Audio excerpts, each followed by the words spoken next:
সুপ্রিয় দর্শক শ্রোতা, আপনাদের অনেক অনেক শুভেচ্ছা জানিয়ে আজকে একটি বিশেষ লাইভ শুরু করতে যাচ্ছি। ইসলাম এ যুগে কেন অসল মাল, এই এই শিরোনামে। আমরা জানি যে বর্তমানে ওয়াজি বক্তারা মাঠ গরম করে ফেলে। কোরআন থেকে তারা ফেসবুক আবিষ্কার করে এবং বিগ ব্যাং আবিষ্কার করে, কোরআন থেকে কম্পিউটার আবিষ্কার করে, সবকিছু কোরআনে দেয়া আছে। কিন্তু বাস্তবতা হলো যে কোরআন দিয়ে 2 রাকাত ফজরের সুন্নাত নামাজ কিভাবে পড়বো, পুরা কোরআন পড়েও কেউ জানতে পারবে না। এমনকি আপনি রোজা, নামাজ, হজ, জাকাত কোনোটারই সমাধান কোরআন থেকে পাবেন না। ওই বারবার এলোমেলো ভাবে থাকলেও ওখানে কাজের কাজ কিছুই হবে না। কোরআন তৈরি হয়েছে মধ্যযুগীয় সমাজ ব্যবস্থার কিছু সমাধান নিয়ে। আধুনিক সমাজ ব্যবস্থার কোনো কিছুই কোরআন বা হাদিসের কোথাও সামান্যতম খুঁজে পাওয়া যাবে না। কিন্তু তাফসিরুল কোরআন মাহফিল নামে যে ওয়াজ মাহফিলগুলি হয়, সেখানে পুরোটাই অপব্যাখ্যা আর মিথ্যাচারের মাধ্যমে তারা কখনো বিজ্ঞানময়, কখনো সাহিত্যময়, কখনো তারা কবিতা খুঁজে পায়, কখনো ইসলামিক গান খুঁজে পায়, সবকিছুই খুঁজে পায়। যার যেটা প্রয়োজন সে তার মন গড়া কিছু অপব্যাখ্যা কুযুক্তির মাধ্যমে তুলে ধরে। আর সাধারণ মানুষ ভেড়ার পাল, তারা ঠিক ঠিক কিনা বলেন, ঠিক কিনা বলেন, হ্যাঁ ঠিক ঠিক ঠিক আছে। তো আমরা আজকের এই গুরুত্বপূর্ণ আলোচনায় আপনাদেরকে, যারা এই মুহূর্তে যুক্ত আছেন এবং যারা পরবর্তীতে শুনবেন, তাদেরকে আরো একবার শুভেচ্ছা জানিয়ে আমাদের মাঝে আছেন আমাদের সেই শ্রদ্ধেয় আমানউদ্দিন ভাই।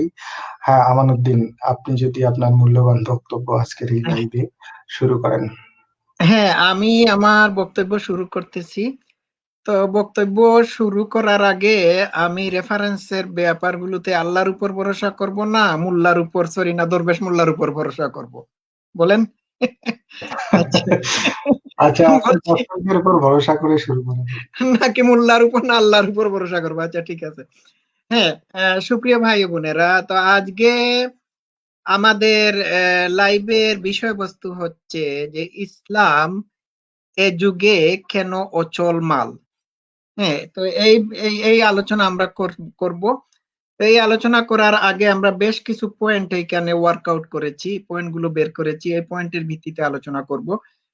তো প্রথম যে জিনিসটি আমি আলোচনা করতে চাচ্ছি, সেটি আলোচনা করার আগে, প্রথম পয়েন্টটি আলোচনা করার আগে আমি কিছু কিছু এখানে একটা কথা বলবো। সেটি হচ্ছে যে ইসলামে যে হারাম হালালের ছড়াছড়ি আছে, এই হারাম হালালের অত্যাচারে আজকের যুগে ইসলাম হয়ে গেছে এক্সপায়ার্ড প্যারাসিটামলের মতোই। এখন আপনি যদি এক্সপায়ার্ড প্যারাসিটামল খান, আপনার মাথার ব্যথা তো সারবেই না, বরং মস্তিষ্কের যন্ত্রণা ডাবল আপ হয়ে যাবে, মানে দ্বিগুণ হয়ে যাবে।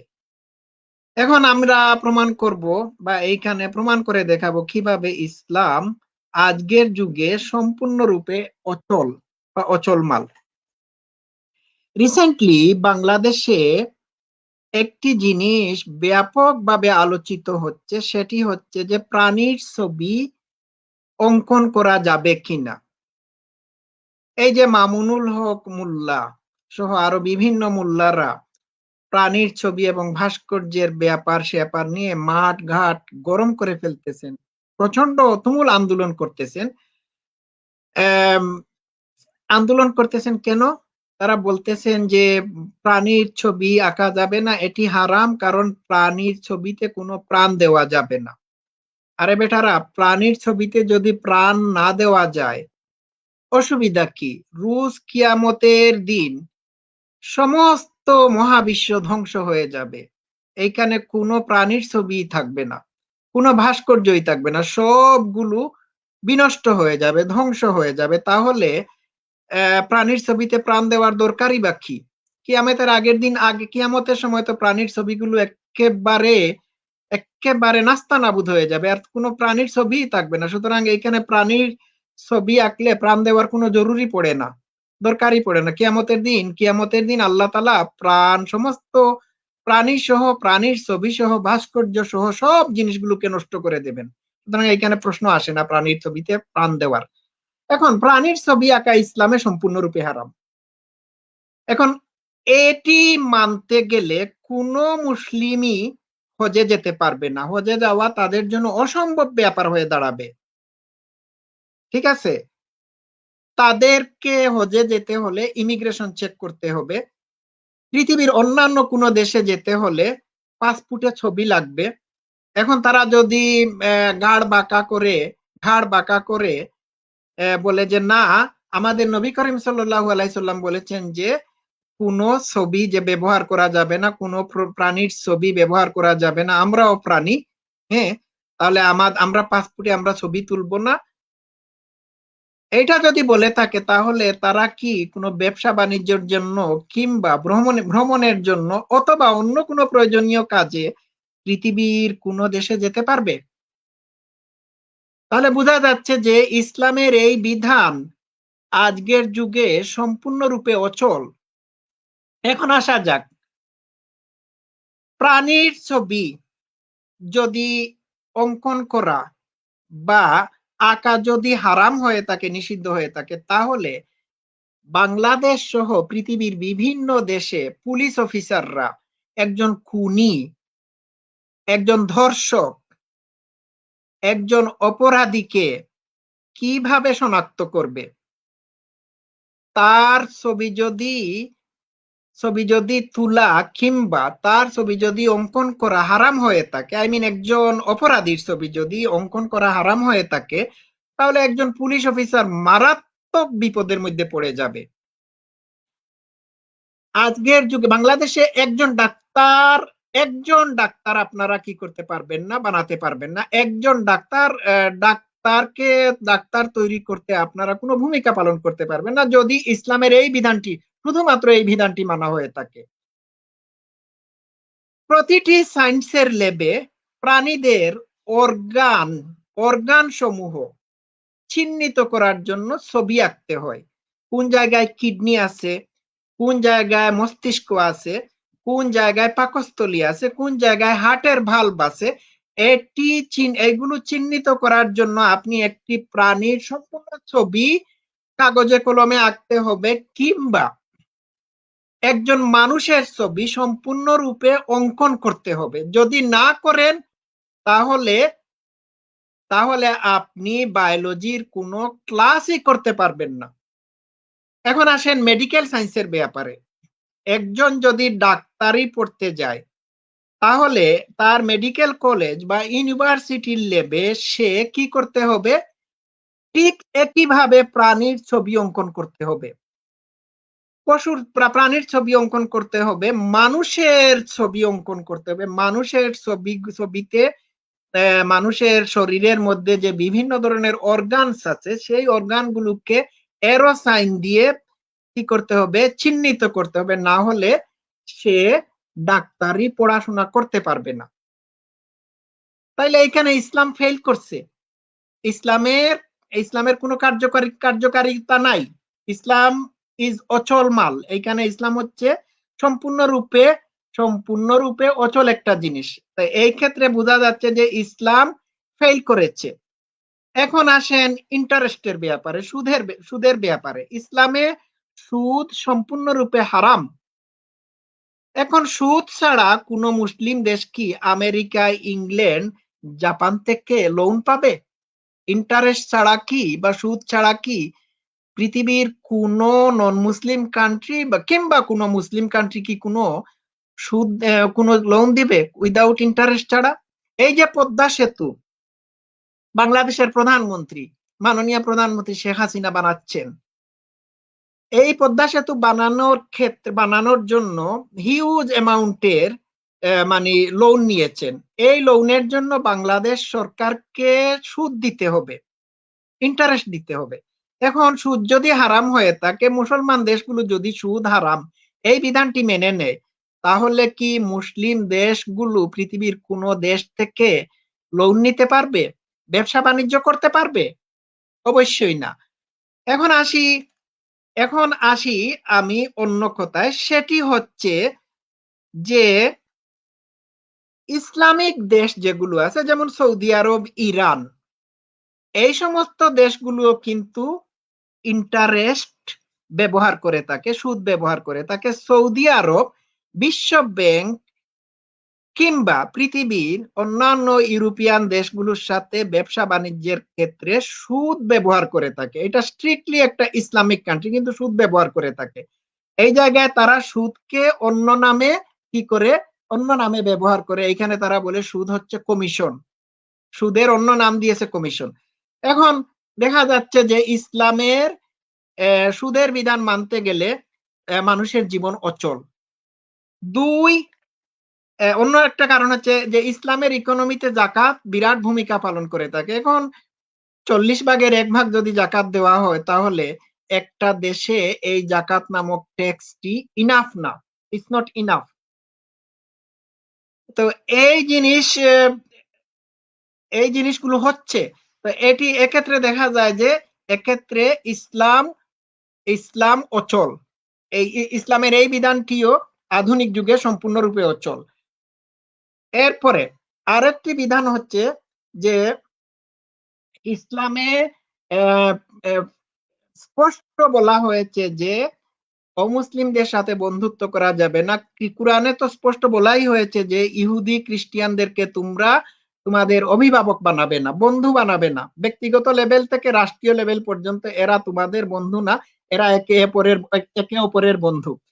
তাহলে ইসলামের বিধান মোতাবেক আপনি অমুসলিম দেশে বসবাস করতে পারবেন না, অমুসলিম দেশে বসবাস করতে পারবেন না। বেটার লাইফের জন্য যদি আপনি কোনো মুসলমান দেশে যান, তাহলে সেটি হচ্ছে আপনার জন্য সম্পূর্ণরূপে হারাম, নাজায়েজ।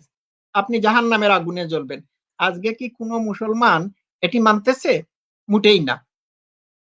তাহলে দেখা যাচ্ছে যে ইসলামের এই বিধানটিও ইসলামকে অচল করে দিয়েছে। এরপরে আসেন মদের কথায়। মদ খাওয়া ইসলামে হারাম। আমি বেশি দূর গড়াবো না, বেশি দূর যাব না। এই যে আমরা হ্যান্ড স্যানিটাইজার ব্যবহার করতেছি করোনা ভাইরাস মোকাবেলার জন্য, করোনা ভাইরাসকে মানে প্রতিহত করার জন্য আমরা হ্যান্ড স্যানিটাইজার ব্যবহার করতেছি। অ্যালকোহল বেসড হ্যান্ড স্যানিটাইজার, 70% হচ্ছে অ্যালকোহল যুক্ত স্যানিটাইজার। এখন এখন মুসলমানরা যদি অস্বীকার করে যে আমরা হ্যান্ড স্যানিটাইজার ইউজ করব না, এটাতে ইয়ে আছে, ওই কি আছে, অ্যালকোহল আছে, তাহলে তো এটি হবে না। তাহলে উটের মুখ দিয়ে তো আপনারা ইয়ে করতে পারবেন না, হ্যান্ড স্যানিটাইজার বানাতে পারবেন না, ঠিক না? উটের মুখ হানি মিক্স করে তো হ্যান্ড স্যানিটাইজার বানানো সম্ভব না। এরপরে আসেন গান বাজনা, খেলাধুলার ব্যাপার। গান বাজনা সম্পূর্ণরূপে ইসলামে হারাম। এখন এমন একটি মুসলমান দেশ দেখান যেখানে গান বাজনা হয় না। তাহলে এইখানে ইসলামের বিধিবিধান বা নিয়ম কানুনকে মানুষ মোটেই কি করতেছে না, ফলো করতেছে না। খেলাধুলা ইসলামে হারাম। তাহলে খেলাধুলা হারাম হলে আপনি ক্রিকেট খেলতে পারবেন না। ইসলামী বিধান মোতাবেক আপনি তীর বল্লমের খেলা খেলবেন, হ্যাঁ, সুডো বিবির সাথে দৌড়ঝাঁপ দিতে পারবেন, বাস এইটুকুই। শরিয়া আইন ইসলামে শরিয়া আইন আধুনিক বিশ্বে সম্পূর্ণরূপে অনৈতিক একটা ব্যাপার, বর্বরচিত একটি কাজ। এটি আধুনিক যুগে অ্যাকসেপ্টেবল না। পাথর মেরে মানুষ হত্যা করা, হাত কাটা, এই সমস্ত আইনগুলো কোনো সুসভ্য দেশগুলোতে গ্রহণযোগ্য না, এগুলো প্রত্যাখ্যাত। এরপর যে জিনিসটি হচ্ছে সেটি হচ্ছে যে আপনি ইসলামের বিধান মানলে আপনি হজে যেতে পারবেন না। কুরআনে ঘোষণা করা হয়েছে যে তোমরা তাদেরকে হজের ঘোষণা করে দাও, যার যে ঘোষণার কারণে তারা কি করবে, পদব্রজে পায়ে হেঁটে বা ক্লিষ্ট অসুস্থ মানে রুগ্ন উটের পিঠে চড়ে হজে আসবে। এখন আপনি এই বিধান মানলে আপনি ঘোড়ায় চড়ে, গাধায় চড়ে, হ্যাঁ, আপনি হজে যেতে পারবেন না। এখন বাংলাদেশ থেকে যদি আপনি গাইয়ের পিঠে বা বলদের পিঠে করে হজে যেতে চান, সেটিও আপনার জন্য জায়েজ হবে না, আপনি পারবেন না। তাহলে এরোপ্লেন চড়ে আপনি হজে যেতে পারবেন না। আপনি বাংলাদেশ থেকে যদি আপনি সৌদি আরবে হজে যেতে চান, মক্কায় হজে যেতে চান, তাহলে আপনি পায়ে হেঁটে হজে যেতে হবে।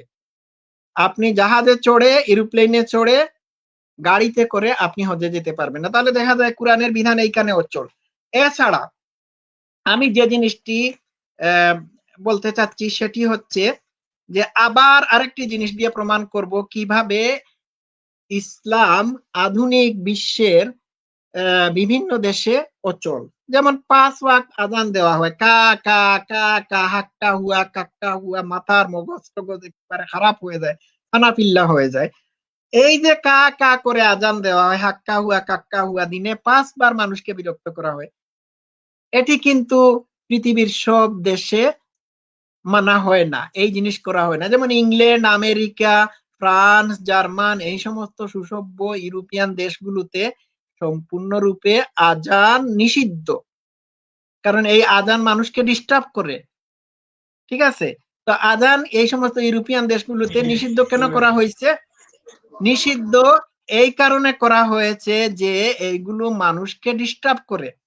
এইখানে মুসলমানরা আছে, মুসলমানরা কিন্তু আজান দিতে পারে না। তাহলে বোঝা যাচ্ছে যে আজান, ইসলামের এই আজানের বিধান, এটি অযৌক্তিক, অবৈজ্ঞানিক এবং এটা হচ্ছে একটা ডিস্টারবেন্স মানুষের জন্য। তাহলে বোঝা যাচ্ছে যে ইসলামের এই বিধান পৃথিবীর সব দেশে কার্যকরী না। সুতরাং ইসলাম এখানে অচলমান। কিছু কিছু মুসলমান দেশে আছে, যেমন ঢাকায় আজান দেয় যখন, কা কা কা কা করে, আমার আমার ব্রেইনে ব্লিডিং হয়ে যায়। কি রে, কি ব্যাপার, 7 সমুদ্র 13 নদী পার হয়ে এসেছি, এরপরেও আজানের অত্যাচার। হুম, তো মানে আমি ভাবতে পারি না এই সমস্ত দেশে মানুষ কিভাবে বসবাস করে। এটি সম্পূর্ণরূপে অযৌক্তিক। তারপর 5 ওয়াক্ত নামাজ, 5 ওয়াক্ত নামাজ মানুষের প্রোডাক্টিভিটি, উৎপাদনশীলতা, সৃজনশীলতাকে নষ্ট করে দেয়। যেমন একজন ডাক্তার, একজন সার্জন, সে যদি 6 ঘন্টার বা 6 ঘন্টা থেকে 8 ঘন্টার একটা ওপেন হার্ট সার্জারি করতেছে, এই সময় যদি সে নামাজি মানুষ হয়ে থাকে, তাহলে সে বারবার গিয়ে মানে নামাজ পড়তে পারবে না। তার তার এই রুগীকে রেখে, রুগীকে রুগীর অপারেশনকে রেখে দিয়ে সে নামাজে যেতে পারবে না। সুতরাং এই জায়গায় ইসলামের নামাজের বিধান সম্পূর্ণরূপে অচল। তো এই সবগুলো মিলাইয়া আমি বলতেছি যে মানুষ আজকে ইসলাম মানতে পারবে না। আপনারা দেখেন ইরানে, আমি এইমাত্র খবর পেয়েছি গতকালকে, ইরানে 31 থেকে 40% মানুষ কি করতেছে, ইসলাম ছাড়তেছে। সৌদি আরবে 25% মানুষ ইসলাম ছেড়ে দিয়েছে। এর পিছনে কারণ কি হচ্ছে? এর পিছনে কারণ হচ্ছে এই সমস্ত দেশগুলোতে মানুষ শরিয়া আইনের বারবারিক রূপ দেখতে পেরেছে। তারা বুঝতে পেরেছে যে ইসলাম দিয়ে জীবন চলে না। এই সমস্ত জিনিস মিলাইয়া ইসলাম হচ্ছে অচল। তো আমার বক্তব্য শেষ। ধন্যবাদ দরবেশ ভাই। হ্যাঁ, আমানুদ্দিন, আপনি খুব ভালো বক্তব্য দিচ্ছেন, আপনাকে অসংখ্য ধন্যবাদ। এখানে আমরা মানুষ, আপনি একটু ওয়েটিং এ থাকবেন, আমরা মানুষ, একটু পরে আপনাকে ফ্লোর দেওয়া হবে যদি আপনি কোনো কমেন্ট করতে চান।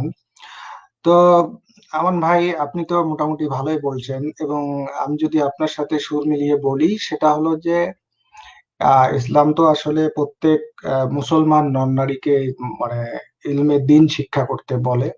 তো এই ইলমে দিনের জ্ঞান দিয়ে আধুনিক যুগের ঘাস কাটাও সম্ভব না। শুধুমাত্র মাঠে ময়দানে কিছু সাধারণ মানুষকে, মগজ ধলাই দেওয়া সাধারণ মানুষকে এই চিৎকার দিয়ে গলা ফাটানো করা ছাড়া কোনো কিছুই এটা দিয়ে ঘাস কাটাও হবে না। আর শরিয়া আইনের নামে মূলত মধ্যযুগীয় কিছু মানুষের তৈরি আইন, সেই আইনগুলিকে আল্লাহর আইন নামে মানুষ সমাজে আধুনিক যুগের মানুষের মাথায় চাপিয়ে দেওয়ার ছাড়া ইসলাম কিছুই করতে পারে না। আর ইসলামের কথা মানলে অমুসলিমের সাথে বন্ধুত্ব না করে, মালাউনদের সাথে হাত না মিলিয়ে কোনো মানুষ মুক্তিযুদ্ধ করতে পারতো না, আমাদের এই বাংলাদেশ হতো না। এবং হক্কানি আলেম ওলামারা একটা কারণেই মুক্তিযুদ্ধের বিরোধিতা করেছে, যেহেতু আল্লাহ কোরআনে বলে দিছে অমুসলিমদের সাথে তোমরা বন্ধুত্ব করো না। আহ এই ক্ষেত্রে বাধাটা ছিল পরিষ্কার। সেই কারণে কোনো আলেম মুক্তিযুদ্ধের পক্ষে বাস্তবে ছিল না তখন। দুই একজন থাকলে সেটা তাদের আবেগে ব্যক্তিগত মায়া মমতার কারণে ছিল, কিন্তু কোরআন সুন্নাহর আদলে কেউ মুক্তিযোদ্ধা হতে পারেননি। মুসলমানের ছেলে মুক্তিযোদ্ধা হয়েছে, সে কোরআন হাদিস না জেনে সাধারণ জীবন যাপনের সাধারণ সেন্টিমেন্ট থেকে সে চলে গিয়েছিল। এবং কোরআনের যখন আমরা বিভিন্ন অসঙ্গতি আধুনিক যুগে ধরা পড়েছে, এমনকি কোরআনের প্রথম সূরা, সেখানে এই আলাকা শব্দের অর্থ রক্তপিণ্ড, মানুষ রক্তপিণ্ড থেকে হয় না, তখন জোকার নায়কেরা এই আলাকা শব্দের অর্থ যোগ না কি জানি তৈরি করলো, এবং মানুষকে তারা জোড়ায় জোড়ায় তৈরি করছে। আল্লাহ যখন দেখা গেল জোর ছাড়া, নারী পুরুষ ছাড়াও অনেক প্রজাতি পৃথিবীতে আছে, বিজ্ঞান সেটা প্রমাণ করেছে, মানুষের সামনে তুলে ধরেছে তাদের বর্ণনা, তখন তারা বলল যে না, পেটের ভিতর জোড়ায় জোড়ায় জোড়ায় জোড়ায় বলতে বলতে এই না, এই জোড়ায় জোড়ায় বলতে সেই বোঝানো হয়েছে। এবং মায়ের পেটের ভিতর কি আছে তা মানে আল্লাহ ছাড়া কেউ জানে না। আগামীকাল কোথায় বৃষ্টি হবে সেটাও আল্লাহ ছাড়া কেউ জানে না। যখন এখন আল্ট্রাসোনোগ্রামের মাধ্যমে আধুনিক যুগে মানুষ যখন বলে যে এই মহিলার পেটে ছেলে আছে অথবা মেয়ে আছে, তখন তারা আরো কুযুক্তি, এটা না সেটা, হেটা না এটা। এবং যখন মানুষ আবহাওয়া অফিস থেকে বলে যে আগামীকাল এখানে ঝড়ো বাতাস বা বৃষ্টি হতে পারে, তখনও তারা বলে তার পিছনে কুযুক্তি দেখায়। এটা যে কোরআনের সম্পূর্ণ বিপরীত যে বাস্তবতা, সেটা তারা মেনে নিতে চায় না।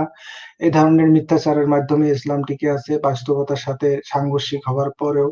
দেখা যাচ্ছে কোরআনে আছে যে পৃথিবী বিছানার মতো আল্লাহ বিছায়া রাখছে, সেখানে জাকির নায়কেরা তো নতুন করে শব্দার্থ তৈরি করলো। হয়তো নবী বা সাহাবীরা আস্তে আস্তে মরে যেত এইসব অর্থ দেখে, যে দোহাহা শব্দের অর্থ জাকির নায়কের ডিম না উট পাখির ডিম হয়ে গেল। যদিও পৃথিবী উট পাখির ডিমও না, জাকির নায়কের ডিমও না, তারপরেও তারা দোহাহা শব্দের অর্থ আধুনিক মানুষের সাথে বুঝ দেওয়ার জন্য তৈরি করলো। ইসলাম নারীকে গৃহবন্দী করে, আধুনিক মানুষ গৃহবন্দী থাকতে চায় না, সে নারী হোক আর পুরুষ হোক, সেখানে ইসলাম অচল। এবং নারীকে প্রহার করার অনুমতি দেয়, সেখানে ইসলাম অচল। আধুনিক নারীরা, আধুনিক মানুষরা, মানবতাবাদীরা এটাকে অমানবিক মনে করে। এটা ইসলাম আধুনিক যুগে অচল। দাস প্রথা আধুনিক মানুষের বিরোধিতার কারণে দূর হয়েছে। ইসলাম দাস প্রথার, দাস ব্যবস্থার একটা সুন্দর বিধি তৈরি করেছে। সেই বিধিতে কিয়ামত পর্যন্ত মানুষকে দাস তৈরি করা যাবে, দাস মুক্ত করা যাবে, দাস দান করা যাবে, দাসীর সাথে সহবত করা যাবে। এগুলি আধুনিক যুগে অচল, তার মানে ইসলাম অচল। বহু বিবাহ মানুষ এখন আর পছন্দ করে না, সংসারে অনেক অশান্তি ধরে দেয়। এই কারণে বহু বিবাহ ইসলাম সমর্থন করে এবং উদ্বুদ্ধ করে, অধিক সন্তান নিতে উদ্বুদ্ধ করে। এগুলি আধুনিক যুগের সাথে একেবারে অচল। এগুলির সাথে ধামাচাপা কুযুক্তির মাধ্যমে, ইসলাম লুকোচুরির মাধ্যমে টিকে আছে। এগুলি সবই আধুনিক যুগের সাথে ঘোরতর বিরোধী। এবং শিশু শ্রম, শিশু খাদেম, নবী মোহাম্মদের আনাস বিন মালিক শিশু খাদেম ছিল। এবং অনেক শিশু দাস, শিশু শ্রমিক, এগুলি শিশু বিবাহ, এগুলি আধুনিক যুগে অচল। এবং কোরআনে যে বিজ্ঞানগুলি আছে, যে পঙ্কিল জলাশয়ে সূর্য অস্ত যায়, আধুনিক যুগে আধুনিক বিজ্ঞানে আধুনিক মানুষের কাছে এই কথাটা অচল। এবং পৃথিবী সৃষ্টি আগে হয়েছে, আকাশ পরে, সাত আকাশে বিন্যাস করা হয়েছে, এগুলি আধুনিক বিজ্ঞান মনস্ক মানুষ যারা বিজ্ঞান ঘাটাঘাটি করে তাদের কাছে এটা বিপরীত। এবং ইসলাম অচল। নামাজে সময় নষ্ট হয়, বর্তমান মানুষ প্রোডাকশনের প্রতিযোগিতায় থাকে। আধা ঘন্টা করে সময় গেল, 5 ওয়াক্ত নামাজে মনে করেন 2.5 ঘন্টা বা 2 ঘন্টা সময় নষ্ট হয়। তাহাজ্জুদ নামাজ পড়লে, আরো নফল সুন্নত ইত্যাদি ইত্যাদি পড়লে, দেখা যাচ্ছে মোল্লারা এমনিতেই কোনো কাজ কাম করে না, তার উপর নামাজ নিয়ে যদি প্রতিদিন 2-3 ঘন্টা সময়, 8 ঘন্টা কর্মদিবসের মধ্যে যদি 2-3 ঘন্টা ওইভাবে যায়, তাহলে এদের উপর রহমত বরকত বলতে চাপাবাজি। এটা আধুনিক যুগে এই যে আজান একসাথে চতুর্দিকে একবারে 5টা 10টা মাইকে আজান দিলে কিরকম বিভৎস একটা শব্দ দূষণ হয়, সেটাকে তারা স্বাভাবিক মনে করে, কারণ তারা তো ধর্ম অন্ধ। এবং আপনি যে কথাটা বললেন যে প্রয়োজনীয় ডকুমেন্ট অর্থাৎ ফটো বা ছবি ছাড়া কোনো আধুনিক জীবন চলবে না, প্রত্যেকটা ডকুমেন্টে মানুষের ফটো লাগবে, চিকিৎসা ক্ষেত্রে লাগবে, আপনি যেটা বললেন। কিন্তু বর্তমান যে মুনাফেক মডারেট মোল্লারা, তাদের নিজেদের স্বার্থে ভিডিও লাগে, ইউটিউব লাগে, ফেসবুক লাগে, সেজন্য তারা নির্লজ্জ ভাবে নবীর একদম সহি হাদিস, সেই ফটো আঁকা, ফটো এটা ক্যামেরায় ছায়া ধরা ইত্যাদি ইত্যাদি কুযুক্তি দিয়ে, হ্যাঁ, তারা নির্লজ্জ ভাবে মুনাফিকি করে তাদের নিজেদের ভিডিও চালাচ্ছে, ফেসবুক চালাচ্ছে। এবং পরিবহনের কথা আপনি বলেছেন যে আল্লাহ নিজেই বলছে তোমরা হজ করতে আসবে উটের পেটে, এবং তোমরা পরিবহন যাতায়াত করবে উট গাধা ঘোড়া পেটে চড়ে।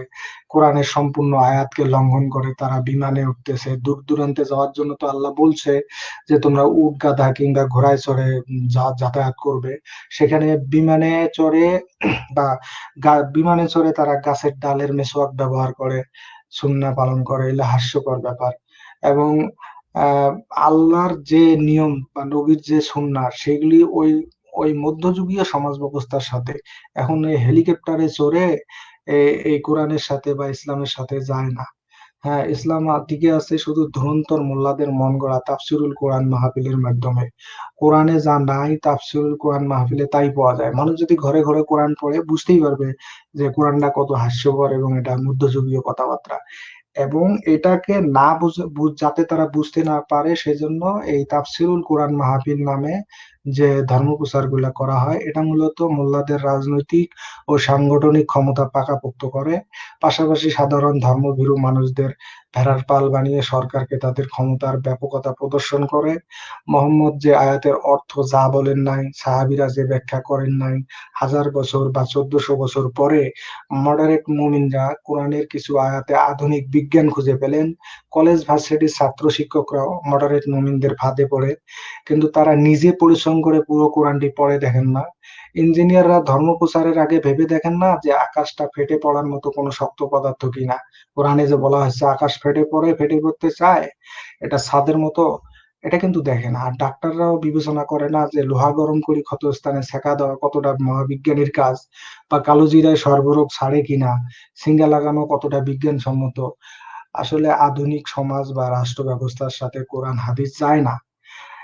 এটা কোনোভাবেই যায় না। এটা শুধুমাত্র ধামাচাপা অপব্যাখ্যার মাধ্যমে, মানে মানুষ যদি এই রসালো ব্যাখ্যা না করতো। আচ্ছা, আমার মনে হয় অনেক কিছু বলে ফেললাম এখানে। মানিক, মানিক, মানিক, আপনি যদি কিছু বলেন। আমি অনেকক্ষণ বক বক করলাম। হ্যালো। হ্যাঁ ভাই, দরবেশ মোল্লা ভাই, ভালো আছেন তো? হ্যাঁ, আমরা ভালো আছি। আপনি এই হ্যালো। যে ইসলাম, হ্যাঁ আমরা হ্যাঁ। শুনতে পাচ্ছি, আপনাকে শুনতে পাচ্ছি। আমাদের লাইভটা হলো যে ইসলাম এই যুগে কেন জি বলেন। অসল মত, ইসলাম এই যুগের সাথে যায় না, কেন যায় না, এই বিষয়ে যদি আপনি কোনো কমেন্ট যুক্ত করতে পারেন তাহলে করতে পারেন।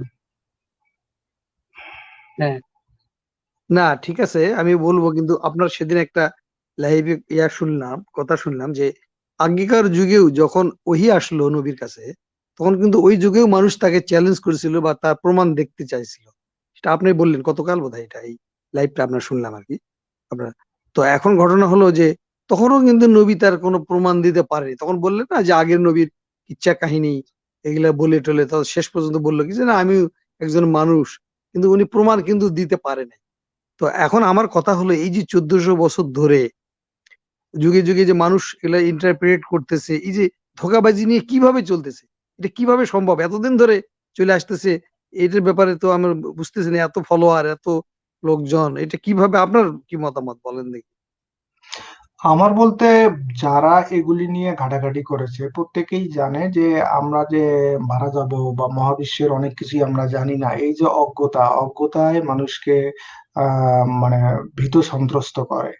এবং মরার পর আমাদের আর একটা জীবন আছে, এই যে বহুল প্রচারিত যে মিথ্যাটা, এটা মানুষকে আতঙ্কিত করে যে তাহলে কোনো কিছুই তো হ্যাঁ, এমনি হ্যাঁ। এমনি সৃষ্টি হচ্ছে না, এটা অবশ্যই হচ্ছে। আর তারপর তো যে যে ঘরে জন্মগ্রহণ করেছে সেই ধর্মের যে ভালো ভালো কথাগুলি শুনেছে, আর এভাবেই মিথ্যাচার এবং মিথ্যা ব্যাখ্যার মাধ্যমে টিকে আছে। আচ্ছা মানিক, আমি আপনার কাছে আসবো। আমি এখন কৃষ্ণ নবী, আপনি একটু বলেন তো আজকের লাইভের বিষয় কৃষ্ণ নবী। আপনি আনমিউট আচ্ছা করে। ঠিক ঠিক আছে। হুম। হ্যাঁ, আমাকে শুনতে পাচ্ছেন? জি জি, আমরা শুনতে পাচ্ছি। হ্যাঁ, তো আজকের যে লাইভের বিষয়টা ছিল ইসলাম কেন এই যুগে অচলমাল। তো ইসলাম নয়, প্রতিটা ধর্মই, যেগুলো আমি জানি সবকটাই এই যুগে অচলমাল।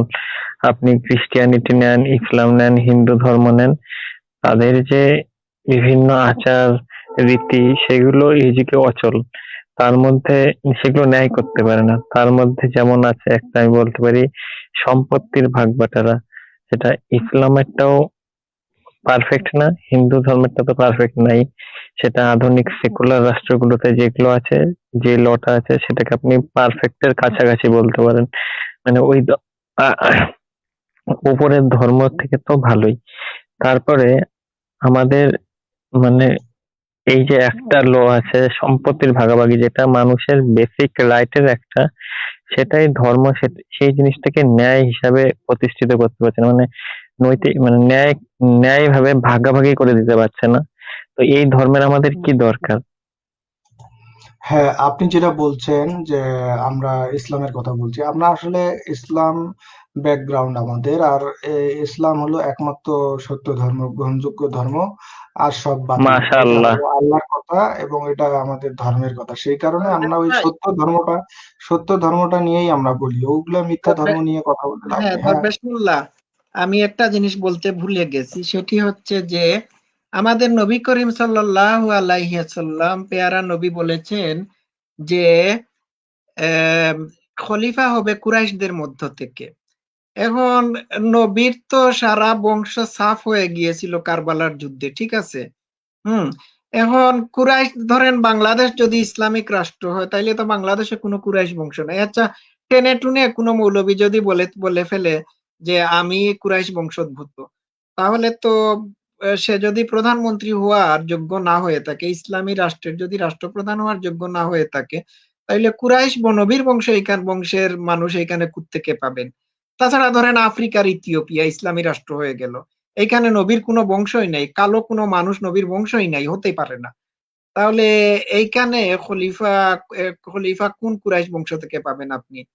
তো আচ্ছা, আমি যে আমি আমি আমান আমি ভাই, সরি, আমি বুঝাতে যে জিনিসটা চাচ্ছি সেটি হচ্ছে, এই যে নবী এই একটা ফালতু কথাবার্তা বললো যে তার বংশ থেকে খলিফা হতে হবে, এইটাও তো আধুনিক যুগে অচল।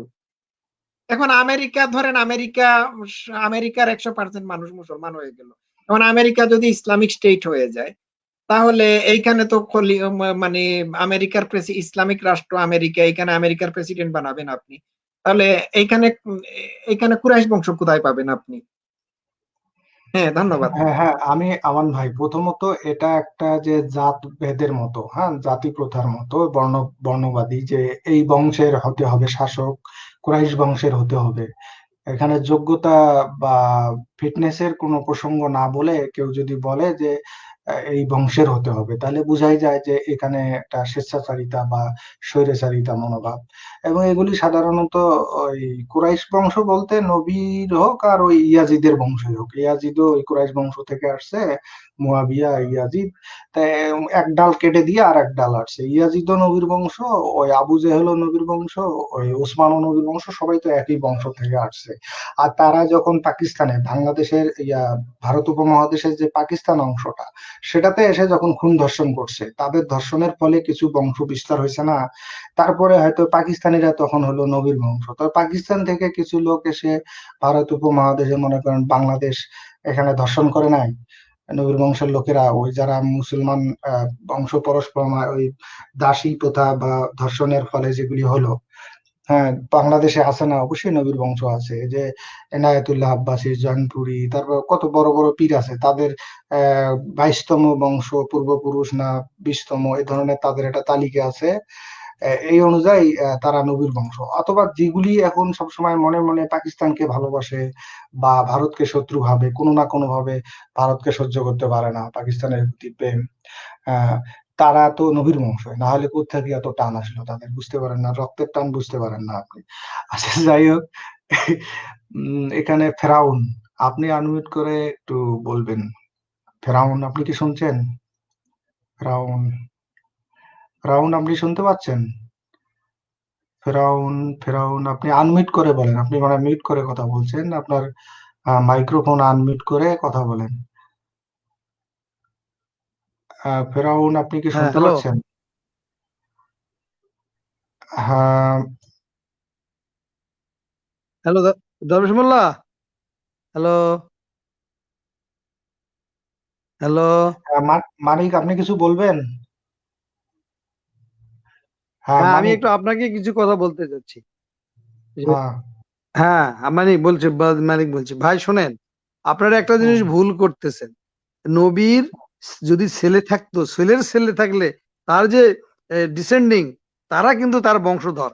তার মেয়ের যে ছেলে পেলে, এটা তো নবীর বংশধর হিসেবে ভাই গণ্য হয় না। এটা তো হলো এখানে না, যদি বোধহয় না, ইসলামের এইখানে বোধহয় দৃষ্টিতে, ইসলামের দৃষ্টিতে হাসান ভাগ্নে হোসেন যদি তার বলে থাকেন, মামার বংশ সেটা হলো হয়। আলীর আর বংশধর হবে। হ্যাঁ, এইখানে কথা আমি হলো আমি বোধহয় নবীর বংশ, নবীর বংশ দরবেশ হতে মোল্লা, হবে এই কথাটা ঠিক না, নবীর বংশ হতে হবে দরবেশ না, মোল্লা, আমি কুরাইশ বংশ এইখানে, হতে হবে। আচ্ছা ঠিক আছে, আমি বোধহয় যে জিনিসটা, এই প্রসঙ্গটা আমি এই কারণে নিয়ে এসেছিলাম, আমি বোধহয় বুঝাতে ব্যর্থ হচ্ছি। আমার কথা হচ্ছে যে কুরাইশ বংশ থেকে যদি খলিফার বিধান থেকে থাকে, খলিফা হতে হয়, তাহলে এই কুরাইশ বংশের মানুষ তো সারা পৃথিবীর মুসলমান দেশে নাই, মুসলমান দেশগুলোতে নাই। ধরেন এখন আফ্রিকার ঘানা অথবা নাইজেরিয়া নামক দেশটি ইসলামিক রাষ্ট্র হয়ে গেল। এখন এই নাইজেরিয়াতে আপনি কুরাইশ বংশ থেকে পাবেন? তো আমি বুঝাতে চাচ্ছি যে নবীর যে এই বিধান, নবীর যে এই উল্টাপাল্টা কথাবার্তা, এইগুলো আধুনিক বিশ্বে, এটি আরেকটি প্রমাণ আধুনিক বিশ্বের কোন দেশগুলোতে প্রযোজ্য না, এটা খাটে না। বুঝতে পেরেছেন? নবী তার যুগ এবং অঞ্চলের উপর ভিত্তি করে একটা পলিটিক্যাল আইডিওলজি সে প্রতিষ্ঠিত করেছে, যেটি আজকের যুগে সম্পূর্ণরূপে অচল। এই জিনিসটাই বুঝাইতে চাইছি। ধন্যবাদ। এখানে বোধহয় ফেরাউন চলে এসেছে। ফেরাউন যদি, দরবেশ ভাই আপনি তাকে যদি একটু সুযোগ দেন প্লিজ। হ্যাঁ, আমি তো বলছিলাম ফেরাউন আপনি আনমিউট করে আমার ওই আমি খুব সরি যে আমার ওই লাইনে খুব ডিস্টার্ব দিচ্ছিল, মানে ট্যাব ক্লোজ করার পরে আমি ওই অপশনে আর ঢুকতে পারতেছিলাম না। আচ্ছা আচ্ছা, ঠিক আছে, Sorry. এখন বলুন। হুম। আজকের টপিকে এই যে আমান ভাই মনে হয় নির্দিষ্ট করে দিচ্ছেন যে টপিকটা। তো ব্যাপার হচ্ছে যে পৃথিবী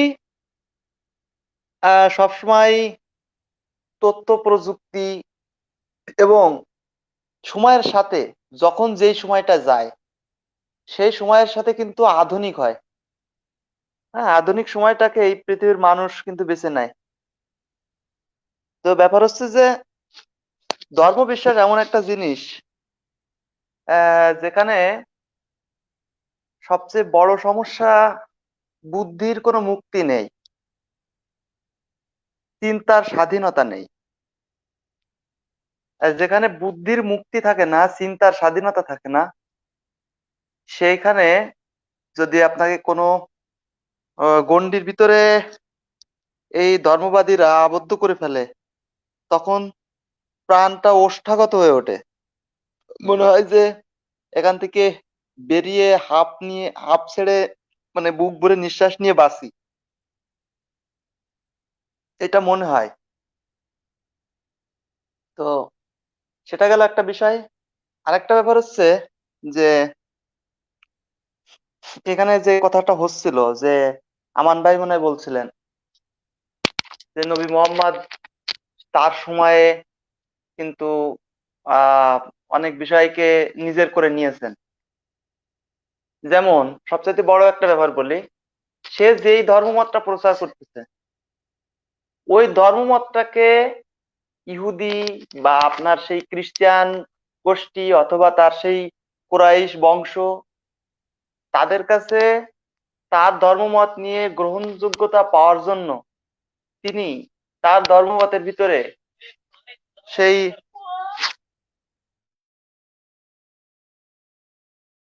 আচ্ছা, আপনি তো মিউট হয়ে গেছেন ফেরাউন, আপনি একটু অপেক্ষা করেন, আপনার লাইনে ডিস্টার্ব থাকলে সেরে আসেন। আমরা বিবি হাওয়া, আপনি আনমিউট করে স্বাগতম বিবি হাওয়া, আপনি কিছু মন্তব্য করলে করতে পারেন। হ্যাঁ, ভালো আছেন আপনারা সবাই? বন্ধুরা, শুভেচ্ছা সবাইকে। আলহামদুলিল্লাহ, আমরা ভালো আছি, বলেন। আচ্ছা। হ্যাঁ, আমানুদ্দিন মনে হয় অনেকক্ষণ বললেন, আমি মাঝখানে শুনতে পারিনি অবশ্য আপনাদের আলোচনাটা। তো বিষয়বস্তু হলো যে ইসলাম এখন চলবে কিনা, তাই তো আমানুদ্দিন? জি জি, তাই। আপনার কেন অচল হয়ে গেল, কেন ইসলাম বর্তমান ইসলাম যুগের সাথে কেন কেন এই যায় যুগে না? অচল মাল আর কি, এটাই আমরা বুঝাইতে চাইছি। আচ্ছা আচ্ছা। আপনি এর সপক্ষে যদি বা বিপক্ষে বলতে চান। পক্ষে বা বিপক্ষে, আচ্ছা। তো এখন একটা কথা আছে, কথা না, একটা সত্য হলো যে change is a constant thing. বুঝতে পারছেন? তার মানে পরিবর্তনটাই হচ্ছে মানে সারাক্ষণ থাকছে, মানে সারাক্ষণ একটা স্থির এবং নিশ্চিত বিষয় হচ্ছে পরিবর্তন। তো এই যে পরিবর্তন সারাক্ষণ হচ্ছে, আপনাদের সাথে আমার আজকে যে দেখা হলো, এরপর দিন যে আপনাদের সাথে আমাদের দেখা হবে, আমরা কিন্তু একই মানুষ থাকবো না, বা এর আগেও একই মানুষ। প্রত্যেকটা জিনিস কিন্তু পরিবর্তন হচ্ছে, তাই না? তো এখন এই যে প্রশ্নটা যে ইসলাম এখন এই যুগে কি সচল নাকি অচল, এই ব্যাপারটা এখন মানে এটা আসলে প্রস্তুতি নিয়ে কথা বলতে পারলে ভালো হতো আমার জন্য। যাই হোক, এখন এই প্রশ্নটা হচ্ছে যে কে প্রশ্নটা করছে সেটার উপর কিন্তু উত্তরটা নির্ভর করবে, তাই না? একজন মুমিন কি প্রশ্নটা, মুমিনের জন্য এই প্রশ্নের উত্তর একরকম, একজন মডারেট মুসলিমের জন্য এই প্রশ্নের উত্তর একরকম, একজন বিজ্ঞান মনস্ক মানুষের জন্য প্রশ্নের উত্তর একরকম। এখন আমি যে বললাম যে পরিবর্তন একটা স্থির ব্যাপার, তাই না? এখন আপনি যদি পরকালকে যদি আপনি নির্দিষ্ট করে রাখেন, তখন আপনার কিন্তু আর উপায় নাই, আপনার এই ধর্মটা পালন করতেই হবে, তাই না? আপনি পরকালকে নির্দিষ্ট করে রেখেছেন। তো সেই পরকালকে আপনার শান্তিপূর্ণ করার জন্য আপনার তখন যে যার ধর্মে আছে সেই ধর্মের নিয়মগুলা সে পালন করতে চেষ্টা করবে। সেই হিসাবে যুগে যুগে সবসময় এই ধর্মটা সচল সেটা তারা বলবে, তাই না, যারা পরকালে বিশ্বাসী। আরেকটা ব্যাপার হচ্ছে যে আরেকটা প্রশ্ন আচ্ছা হলো, বিবি হওয়া, আপনাকে ইন্টারাপ্ট করি বিবি হওয়া, আমাদের একটা প্রশ্ন আছে, টাইটেলটা হলো যে ইসলাম কেন এই যুগে অচল মাল। হুম হুম এখন এই প্রশ্নের উত্তর দিতে গিয়ে এই যুগের সাথে কতটুকু অসঙ্গতি আছে ইসলামের হুম সেটা হুম বলতে হ্যাঁ পারলে ভালো হয়। হ্যাঁ, সেখানে কিন্তু আমি আসছি। এই পরকালে কি হবে বা না না, পরকালে না, আদিকালে আমি কি বলতে ছিল, চাচ্ছি যে এই বর্তমান প্রশ্নটা, যুগে কেন অচল সেটা বলেন। না এই প্রশ্নটা একটা আপেক্ষিক ব্যাপার। আমি সেটাই বলতে চাচ্ছি যে এই প্রশ্নটার উত্তর এক একজনের জন্য এক এক রকম হবে। সেখানে যারা পরকালকে নির্দিষ্ট করে রাখবে তারা কিন্তু এই যে আমাদের যে জগৎ সংসার যে প্রতিনিয়ত পরিবর্তন হচ্ছে, এই পরিবর্তনটাকে তারা অস্বীকার করবে, সেটা বলতে চাচ্ছি। আরেকটা হলো যে এই প্রশ্নের ক্ষেত্রে জটিলতা আরেকটা হলো যে ইসলাম বলতে আসলে কাদের ইসলামকে বোঝানো হচ্ছে? এটা কি সুন্নিদের ইসলাম, শিয়াদের ইসলাম, কাদিয়ানীদের ইসলাম, নাকি অন্যান্য গোত্রের ইসলাম? সেটাও কিন্তু আরেকটা প্রশ্ন থাকছে, তাই না? যে কোনো প্ল্যাটফর্ম থেকে বলেন, আপনি সুন্নিদের পক্ষ থেকে বলেন, শিয়াদের পক্ষ থেকে বলেন, ওখানে তো একে মানে টয়লেট থেকে এই ওয়েস্টেজটা নেওয়া, দুর্গন্ধ সবগুলি দিয়ে আসে। আচ্ছা, তো এখন হচ্ছে যে আপনার একটা তো আমার মনে হয় এই পয়েন্টগুলো এমনিতে কথা হয়েছে যে বিজ্ঞানের যে অব্যাহত পদযাত্রা যেটা শুরু হয়েছিল, সেই বিজ্ঞানের অগ্রগতির ফলে আজকে যে সমাজ আর 1400 বছর আগের যে সমাজ, সেই সমাজের সাথে তো মানে এটা ভাবাই যায় না, তুলনাই করা যায় না, তাই না? তথ্য প্রযুক্তি যে এখন সহজলভ্যতার কারণে যে সময় সময় চেঞ্জ হচ্ছে, যেরকম মনে করেন এই যে গত 1 বছরে করোনা আসার ফলে তথ্য প্রযুক্তির উপর কিরকম চাহিদা তৈরি হলো, পুরা পৃথিবীর কিন্তু সমস্ত কিছু কিন্তু একটা পরিবর্তন হয়েছে এবং মানুষের জীবনযাপন থেকে শুরু করে কর্মক্ষেত্র প্রতিটা ক্ষেত্রে কিন্তু একটা পরিবর্তন এসেছে। তো এই পরিবর্তনগুলা মানে এই যে তথ্য প্রযুক্তির যে ব্যবহার, সেই ব্যবহারটাকে আমরা তো অস্বীকার করতে পারবো না। এখন মনে করেন কোরআনে যে চিকিৎসার কথা বলা আছে, সেই চিকিৎসা দিয়ে কি চলবে? ওই চিকিৎসা পদ্ধতি কি চলবে বা চলেছে কখনো? সেটা চলেনি। তারপরে মনে করেন অর্থনৈতিক ব্যবস্থায় ইসলামে বলা হয়েছে যে দুইটা মূল ব্যাপার, একটা হচ্ছে জাকাত আর একটা হচ্ছে সুদের ব্যাপার, তাই না? তো এখন জাকাত মানে হচ্ছে যে আপনার সমাজে আপনার গরিব মিসকিন থাকতেই হবে এবং দরিদ্র লোক থাকতে হবে, তাই না? এখন আপনি আম, আপনার জাকাতের যে সিস্টেমটা, যে একটা নির্দিষ্ট পরিমাণে আপনি 2.5% মনে হয় না দরবেশ মোল্লা, যদি আমার ভুল না হয়ে থাকে, হ্যাঁ হ্যাঁ ঠিক আছে, 2.5%, ঠিক আছে। 2.5% সবাই দিবে। এটা দিয়ে কিন্তু সমাজের আসলে সম্পদের পুনর্বন্টন যেটা, সেটা কিন্তু ঠিকভাবে হয় না।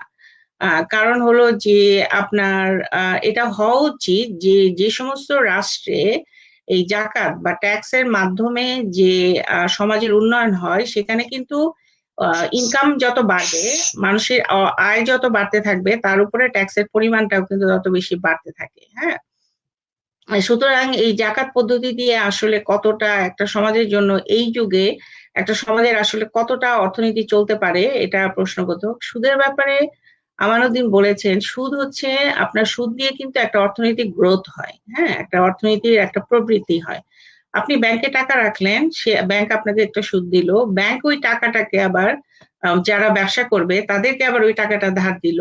তাদের তাদের যে এই দুই সুদের যে পার্থক্যটা, এই সুদের পার্থক্যটা হচ্ছে ব্যাংকের ইনকাম হয় এবং সেখান থেকে কিন্তু এইভাবে বাড়তে থাকে, তাই না? অর্থনীতিতে অর্থের যে সার্কুলার হতে থাকে, সেই সার্কুলার হওয়ার জন্য, অর্থনৈতিক চক্রটা ঘোরার জন্য এই ক্যাপিটালের পুঁজির কিন্তু একটা আয় হতে হবে, থাকতে হবে। হ্যাঁ, তো এখন আপনার এই সুদ ব্যবস্থা, অবশ্যই এই সুদটা অতিরিক্ত সুদ হওয়া উচিত না, সেটা অবশ্যই খারাপ একটা ব্যাপার। যেরকম এখন ক্রেডিট কার্ডের যে সুদ টুদ দেওয়া হয় সেগুলো অনেক বেশি সুদ, উচ্চ হারের সুদ। এটা যদি হতো যে উচ্চ হারের সুদটা হারাম, সেটা একটা সেন্স মেক করতো। কিন্তু যদি বলা হয় যে সুদই হারাম, সুদ ছাড়া আসলে কিছুই চলছে না, তাই না? কারণ অর্থ যখন অর্থনীতিতে ঘুরছে, সুতরাং অর্থনীতির যে দুইটা মূল স্তম্ভ ও ইসলামে, এই জাকাত এবং সুদ, এটা আমার মনে হয় না কোনোভাবেই এখন আর এটা দিয়ে চলবে। তারপরে হচ্ছে আপনার এই যে ইসলামে আপনি মনে করেন যত সৃজনশীল কাজ যে আপনার হারাম করা হয়েছে, আমরা দেখছি যে এই সৃজনশীলতার ব্যবহার যে সমাজে যত বেশি হয়েছে সেই সমাজ তত উন্নতি লাভ করতে পেরেছে। তো এটা তো আপনার একটা মানে প্রবৃত্তির জন্য, মানে একটা জাতির উন্নয়নের জন্য আপনার সৃজনশীলতা ছাড়া কোনো কিছু হবে না, তাই না? তো এই সৃজনশীলতার সবকিছুই হচ্ছে ইসলামে হারাম। ছবি আঁকা হারাম, তারপর গান গান বাজনার মাধ্যমে গান হারাম। বাজনার ব্যাপারে আমি আরেকটা বলি, বাদ্যযন্ত্রের ব্যাপারে। বাদ্যযন্ত্র কিন্তু এখন চিকিৎসা ক্ষেত্রেও ব্যবহার করা হয়। মানে এইটা কগনিটিভ সমস্যা বা ব্রেইনের কোনো সমস্যা বা অনেক যন্ত্রণাদায়ক অনেক রোগ আছে যেগুলি কিন্তু আপনার এই বাদ্যযন্ত্রের মাধ্যমে, মিউজিকের মাধ্যমে কিন্তু একটা থেরাপি হয়। দিদি হাওয়া, আপনি যদি আমাকে মাফ করেন, আপনার বক্তব্যের সাথে আমি একটা জিনিস এড করতে চাচ্ছি, যদি মাফ করেন। আমি ইন্টারাপ্ট করার জন্য দুঃখিত। মাফ করলাম আপনাকে, বলেন। ঠিক আছে, ইন্টারাপ্ট করা উচিত না, আপনি খুব সুন্দর বলতেছেন। এখন বেনিফিট অফ মিউজিক যেটা হচ্ছে, যদি হুম, আপনি ইউটিউবে সার্চ করেন তাহলে দেখবেন যে how to sleep well by listening to the hmm, music, hmm, coming music আছে, তারপর আছে বাদ্যযন্ত্র আছে, হুম, তারপর আছে ধরেন আপনার স্ট্রেস রিলিফ করার মিউজিক, ইভেন হুম, মহিলাদের টেস্টোস্টেরন বাড়ানোর জন্য, হুম, মানে হুম, ওই যে হরমোন যেটা কি, ওই যে হুম, হুম, হুম, হরমোন যেটা, ওইটা বাড়ানোর জন্য মিউজিক আছে, এটা আমি পাইছি, এটা কাজ করে। হুম, তারপর ওই যে মুজার্টের নাম শুনেছেন আপনি, অবশ্যই হুম, শুনেছেন, হুম, হুম। ক্লাসিক্যাল, যে মুজার্টের ক্লাসিক্যাল মিউজিক। মোজার্ট, হ্যাঁ শুনেছি। এখন প্রেগনেন্ট মহিলাদেরকে যদি মুজার্টের মিউজিক শোনানো হয়, হ্যাঁ, বাচ্চাদের একটা তাহলে আলাদা সিডি আছে। আমাদের বাচ্চাদের মানে ব্রেইনের মধ্যে স্টিমুলেশন হয়, আর হুম, যার ফলশ্রুতিতে তাদের আইকিউ বেড়ে যায়। হুম, হুম, এবং ছাত্রছাত্রীদেরকে অঙ্ক পরীক্ষা দেওয়ার আগে, ম্যাথস পরীক্ষা দেওয়ার আগে তাদেরকে মুজার্ট শোনানোর জন্য উপদেশ দেওয়া হয়। এবং একজন মানুষ যদি কোনো সৃজনশীল কাজ করার আগে বিডোফেন বা মুজার্টের মিউজিক শুনে, তাহলে তার মানে বেড়ে যায়, ওই কাজ করার যে মানে বুদ্ধিমত্তার সহিত কাজ করার যে হুম, প্রবণতা, এইটা বেড়ে যায়। ইভেন আই টেস্ট করার আগে যদি কেউ মুজার্ট শুনে, তাহলে হুম, আই টেস্ট করার সময় যে তাকে যে জিনিসগুলো, ওই যে ABCD এইগুলো পড়ার জন্য যে দেওয়া হয়, মানে টেস্টটা কি, এগুলো সে হুম, পড়তে পারে ভালো করে, এবং প্রপার আই টেস্টের রেজাল্টটা বের হয়। তো আমি বলছি যে ইসলাম যে বললো মিউজিক হারাম, হুম, মিউজিক হারাম না, আধুনিক বিশ্বে প্রমাণিত হয়েছে যে মিউজিক মানুষের শারীরিক এবং মানসিক গ্রোথের জন্য খুবই উপযোগী। তো হ্যাঁ, আপনাকে ধন্যবাদ আমাকে বলার সুযোগ দেওয়ার জন্য, আপনি চালান। হ্যাঁ। তো হ্যাঁ বিবি এটা, হওয়া, আমিও একটু ইন্টারাপ্ট করি বিবি হওয়া। আপনি বলেছেন যে আপনি মিউজিক, মাফ চাইবেন না দরবেশ মোল্লা? আচ্ছা মাপ চেয়ে নেব পরে, কিন্তু যদি আপনি মানে মিউজিক ছাড়া গান হালাল, এই কথাটা সব সময় ঠিক নয়। আপনি যদি বলেন যে ও আমার সঙ্গী গো চিরসাথী পথ না, চলা, প্রেমের তাহলে গান কিন্তু গাওয়া এটা যাবে না, হারাম, না তাহলে প্রেমের এটা গান হারাম। গাওয়া আপনি বলবেন যে হুম, যে দে দে পাল তুলে দে মাঝি হেলা হুম, করিস না, তাহলে এটা হুম, হালাল। মানে হুম, গুও যদি হয়, গু হারাম, হুম, মানে সেটার সামনে যদি ইসলাম শব্দটা দেন, ইসলামী গু, তাহলে হালাল। সেটা যদি হুম, উবের গু হয়, টুম্বার গু হয়, তাহলে সেটা আবার হালাল। ব্যাং মানে এটা সেজন্য ব্যাং হারাম, সেখানে যদি ইসলামী শব্দটা লাগাই দেন ইসলামী ব্যাং, তাহলে সেটা আবার হালাল। হুম, এটা একটা তামাশা, তামাশা ছাড়া কিছু না। হুম। তো এই হ্যাঁ, মিউজিকের ব্যাপারটা, বাদ্যযন্ত্রের ব্যাপারটা, এটা কিন্তু আমানুদ্দিন যেগুলি বললেন, আমি এই যে গতকাল রাতে, আজকেও কিন্তু এই মিউজিক গুলো শুনছিলাম কিছুক্ষণ। তো এটা তো ব্যক্তিগত পর্যায়ে আপনি ব্যবহার করবেন এটা এবং উপকার পাবেন, কিন্তু আমি এটার সাথে বলতে চাচ্ছি যে ক্লিনিক্যাল লেভেলে, হ্যাঁ ক্লিনিক্যাল লেভেলেও কিন্তু এই মিউজিক থেরাপি যেটা, সেই মিউজিক থেরাপিটা ব্যবহার করা হয় এবং সেখান থেকে উপকার পাওয়া যায়। এটার উপর আরো গবেষণা হচ্ছে। তারপরে মনে করেন যে সৃজনশীল কাজ, যেটা ওই যে যাদের আপনার মনে করেন মানসিক প্রতিবন্ধকতা থাকে, বা বৃদ্ধ বয়সে আপনার ওই যে আলজাইমার বা ভুলে যাওয়ার কিছু রোগ থাকে, বিভিন্ন ধরনের, এই ধরনের বিভিন্ন ধরনের যে মানসিক সাইকোলজিক্যাল যে প্রবলেম থাকে, সেগুলির জন্য যে থেরাপি গুলা খোলা হয়েছে এবং সেগুলি আম, হাসপাতালের অধীনেই যে এগুলা খোলা হয়, সেখানে কিন্তু আপনার বিভিন্ন ধরনের জিনিস তৈরি করার, মনে করেন পুতুল বানাচ্ছে বা বিভিন্ন ধরনের গয়না বানাচ্ছে বা ছবি আঁকছে, এই যে ট্রান্সফরমেশন, যে কাজের মধ্যে একটা ট্রান্সফরমেশন হয়, একটা জিনিস থেকে আরেকটা জিনিস, একটা সুন্দর জিনিস তৈরি হয়, সেগুলি কিন্তু মানুষের মস্তিষ্কের বিভিন্ন ধরনের যে সমস্যা, সেই সমস্যাগুলোর সমাধানেও সাহায্য করে। তো আমি যেটা বলতে চাচ্ছি যে সৃজনশীল কাজ ছাড়া, সৃজনশীলতার আসলে এটা নিয়ে কোনো প্রশ্নই নাই, হ্যাঁ, যে সৃজনশীলতা ছাড়া আপনি একটা মানুষকে প্রশ্নহীন করবেন না, একটা জাতিকে প্রশ্নহীন করবেন এবং জাতি আটকে যাবে, থমকে যাবে। তো এটা ইসলামে হারাম, এটা চলে না। তারপর আমি চিকিৎসার কথা বললাম। তারপরে হচ্ছে আপনার আরেকটা ব্যাপার হচ্ছে যে এই যে ইহুদি নাসারাদের ব্যাপারে যে বিরুদ্ধে যে যুদ্ধের ব্যাপারটা, ইসলামে যে এটা মূল একটা ব্যাপার না, যে ইহুদি নাসারাদের বিরুদ্ধে যুদ্ধ করতে হবে, তাদেরকে হারাতে হবে। এবং সামনে আপনার আজাহারি নাকি আহাজারি একজন আছেন যে ওয়াচ করেন, আজাহারি না? ওই আর কি, আহাজারিও বলতে পারেন, আজাহারিও বলতে পারেন। যেহেতু আহাজারি করে ইংরেজিতে, ওই জন্য আহাজারি। আর যদি মনে করেন আজহার বিশ্ববিদ্যালয়ে পড়েছে। হুম।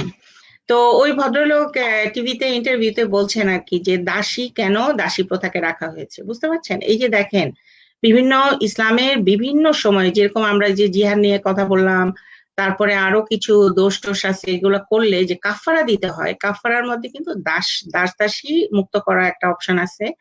আরেকটা অপশন আছে আপনার হলো যে ফকির মিসকিনকে খাওয়াইতে হবে, মানে যারা ক্ষুধার্ত এরকম খাওয়াইতে হবে। এখন এই দাসী প্রথাটা ইসলামে কেন রাখা হয়েছে, এটার পক্ষে আজারি বলছে যে যে সামনে তো ইমাম মাহদি আসবে, তারপরে ঈসা আলাইহিসসালাম আসবে, তারা এসে তো যুদ্ধ করবে ইহুদি নাসারাদের বিরুদ্ধে।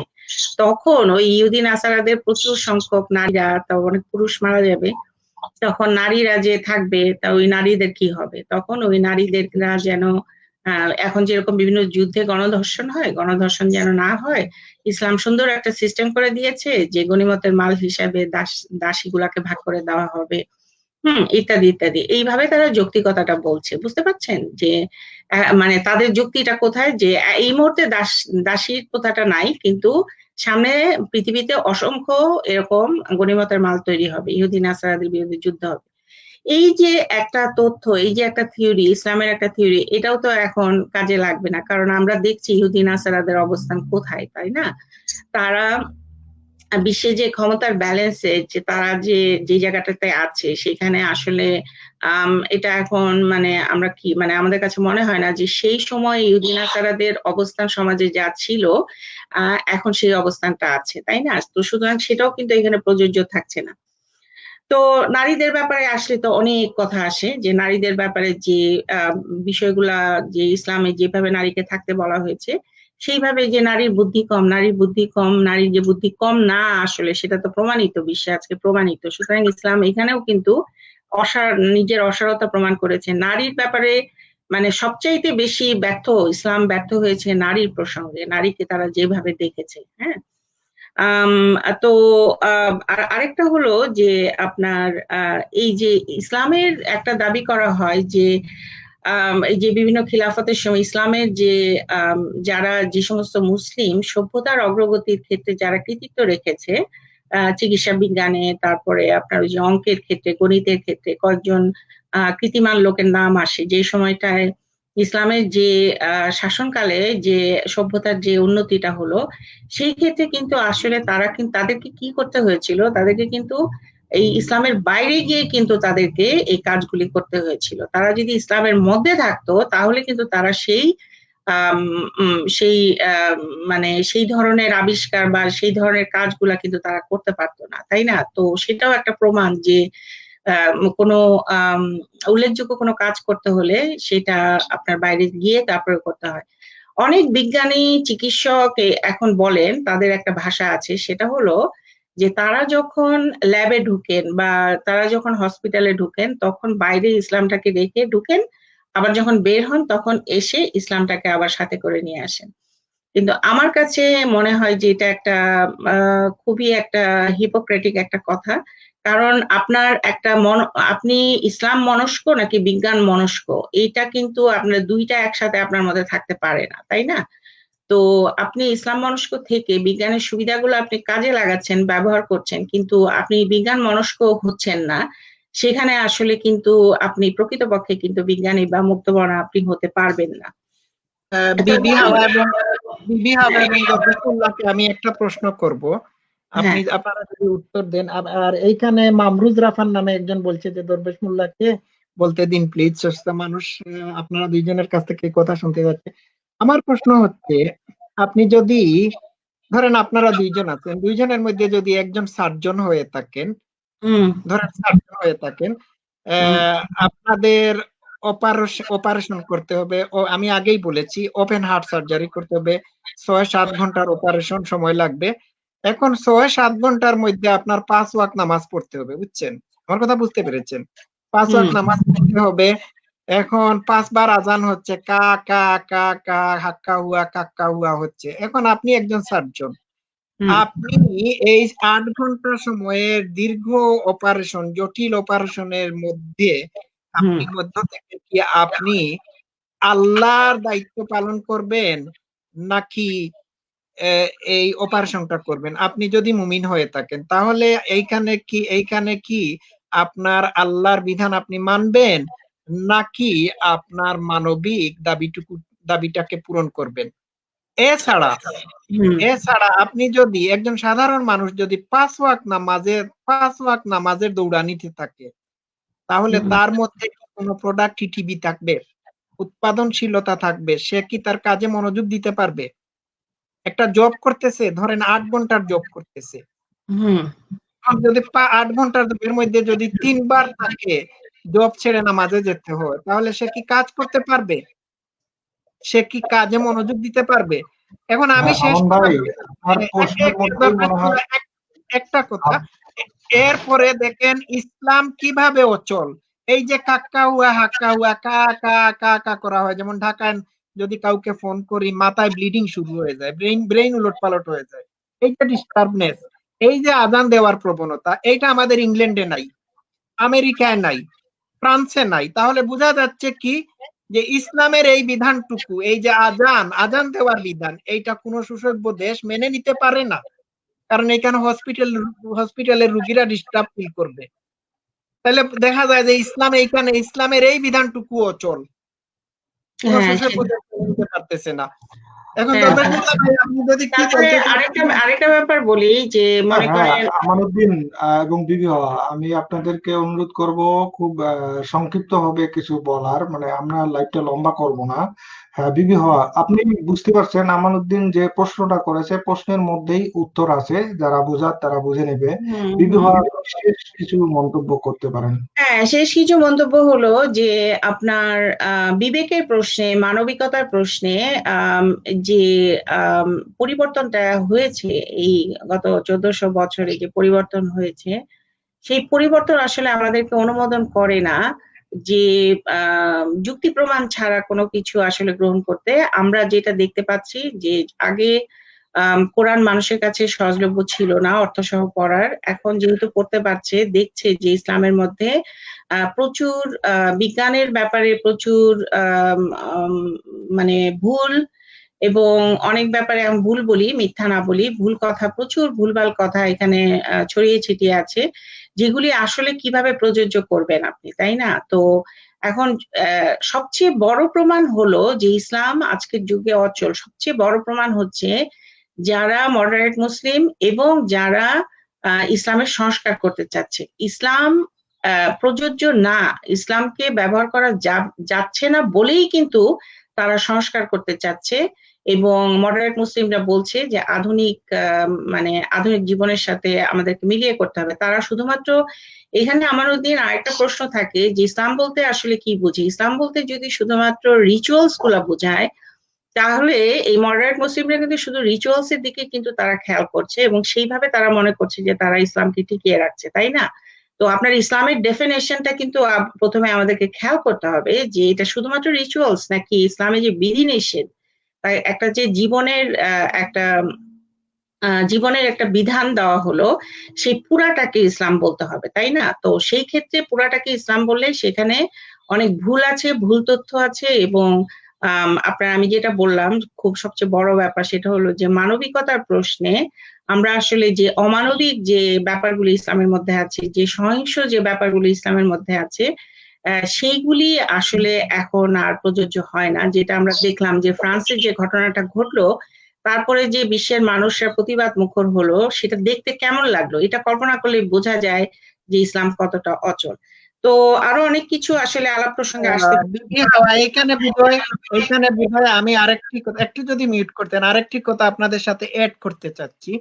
যেমন ধরেন, ইসলামের একটা গুরুত্বপূর্ণ বিধান হচ্ছে রোজা রাখা, 1 মাস উপোস করা, রোজা রাখা। এখন এই রোজাটা কিন্তু আধুনিক চিকিৎসা বিজ্ঞানীদের দ্বারা প্রত্যাখ্যাত, রিজেক্টেড। কারণ আপনি যখন দীর্ঘক্ষণ অনাহারে থাকবেন, আপনি পানি পান করবেন না, তখন আপনার কিডনি ড্যামেজ হওয়ার সম্ভাবনা আছে, আপনার শরীর পানি শূন্য হয়ে যাবে। অন্যান্য ধর্মের মানুষ যেমন হিন্দুরা বা খ্রিস্টিয়ানরা বা মেডিকেল ফাস্টিং যেটা আছে, এইগুলোতে মানুষ কি করে, পানি খায়, পানি পান করে। এই মেডিকেল ফাস্টিং এর সময় বা হিন্দুরা যে মানে উপবাস করে, তারা পানি পান করে। কিন্তু একমাত্র দেখা গেছে যে মুহাম্মদের প্রবর্তিত যে রোজা, যেটা উপবাস 1 মাস যাবত, এটি ভেরি বিগ আনসাইন্টিফিক ব্যাপার স্যাপার। আমি কি বুঝাইতে পারছি? তো আরো অনেকগুলো জিনিস আছে যেগুলো মানে ইসলামের অনেক বিধিবিধান আজকের যুগে সম্পূর্ণরূপে অচল। এটা বিজ্ঞান দ্বারা সমর্থিত না, মানুষের জন্য ক্ষতিকর। ইভেন আপনি যে 5 ওয়াক্ত নামাজ পড়েন, 5 ওয়াক্ত যে নামাজ পড়েন, আপনি সেজদাতে যান, আপনার চোখের আই প্রেসার বেড়ে যেতে পারে। এখন চোখের যদি আই প্রেসার বেড়ে যায়, আপনি সেজদায় 5 বার যে গুতাগুতি করেন, আপনার আই প্রেসার বেড়ে যাবে, যার ফলশ্রুতিতে আপনার গ্লুকোমা হওয়ার সম্ভাবনা আছে। এটা আপনার চোখের জন্য ক্ষতিকর। এছাড়া ব্রেইনকে আপনি যে প্রতিদিন 5 বার মাথা নুয়াচ্ছেন, আপনার প্রেসার শরীরের মধ্যে, আপনার শরীরে মাথার মধ্যে রক্তের চাপ বেড়ে যাচ্ছে। সবগুলো মিলাইয়া ইসলামের সব কয়টা বিধান আজকের যুগে বিজ্ঞানসম্মত না, বিজ্ঞানের সাথে যায় না, এইগুলো অচল। আমি কি বুঝাইতে আমার পারছি? আমার ভাই তো আমার শেষ কথাটা বলে আমি বিদায় নিচ্ছি দরবেশ মোল্লা। সেটা হলো যে আসলে যদিও ইসলাম নিয়ে কথা হচ্ছে, আসলে যে কোনো ধর্মেরই যদি মৌলিক জিনিসগুলা মানে পালন করতে চায়, তাহলে চলবে না, এই সমাজ চলবে না। আরেকটা বিষয় হলো যে যারা মনে করেন আমাদের যৌন প্রবৃত্তির ব্যাপারটা, সেক্সুয়ালিটির ক্ষেত্রে যারা সমকামী আছেন, তাদের ব্যাপারে ধর্মে যেভাবে বলা আছে, কিন্তু বিজ্ঞান এখন বলছে, আবিষ্কার মানে বিজ্ঞান বলছে, গবেষণা বলছে যে তারা হচ্ছে প্রাকৃতিক মানুষ, তাই না? তারা প্রকৃতির একটা অংশ। এই যে ভুল একটা কথার মাধ্যমে যে একটা একটা জনগোষ্ঠীকে যে সাংঘাতিকভাবে নির্যাতন, মানে তাদেরকে যে একটা বৈষম্যের মধ্যে রাখা হচ্ছে, সেটাও কিন্তু দেখেন একটা পুরোপুরি কিন্তু একটা বাতিল জিনিস, তাই না? তো ধর্মের প্রয়োগটা কিভাবে থাকবে? তো ধন্যবাদ আপনাদেরকে, ভালো থাকবেন ধন্যবাদ সবাই। দিদি আবার হওয়া দেখা এবং হচ্ছে। আমাদের আপনাদেরকে অসংখ্য ধন্যবাদ। আমরা চাচ্ছিলাম লাইভটা আরো শর্ট করতে, তা যাই হোক, কথায় কথায় দেরি হয়ে গেল। তো দরবেশ সবচেয়ে ভাই, আপনার কাছ থেকে মানুষ শুনতে চাচ্ছে, আপনি বয়ান দিন প্লিজ। আচ্ছা, আজকে আর কত লম্বা করব। আমি বলতে চাচ্ছি যে বর্তমান বিশ্বে সবচেয়ে বড় জোক হলো ফটো হারাম। এই কথাটা জানার পরেও তেনা পেঁচায়া মোল্লারা ক্যামেরার সামনে দাঁড়িয়ে বলতেছে ভাস্কর্য হারাম। এরকম মিথ্যাচার, নিজেকে নিজে ধোঁকা দেয়া, এর চেয়ে হাস্যকর কিছু হতে পারে না।